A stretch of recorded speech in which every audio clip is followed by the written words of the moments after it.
I dag vil jeg vise en lille demonstration af, hvordan du benytter de nye Tassimo Hot Water Disk. Den findes i grøn og i blå, afhængig af hvilken model du har.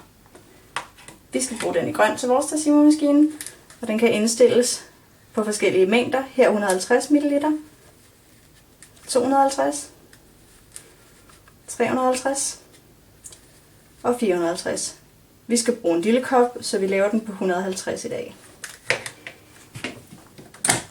Åbn din maskine som normalt, og fjern bryggehovedet ved at trykke op ned i bunden.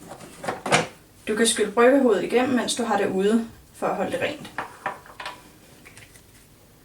Hot water disken placeres i te-diskholderen.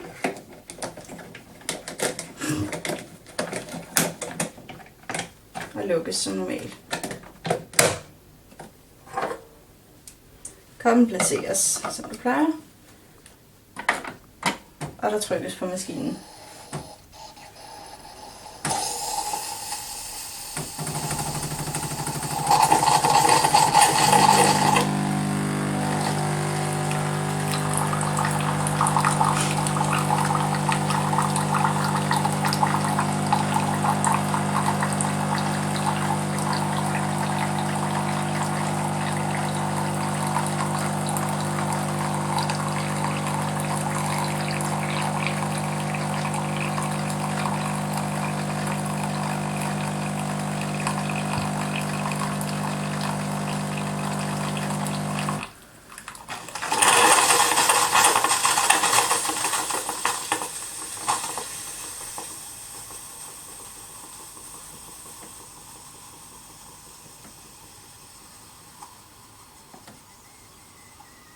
Når maskinen holder op med at blinke, kan du fjerne din kop.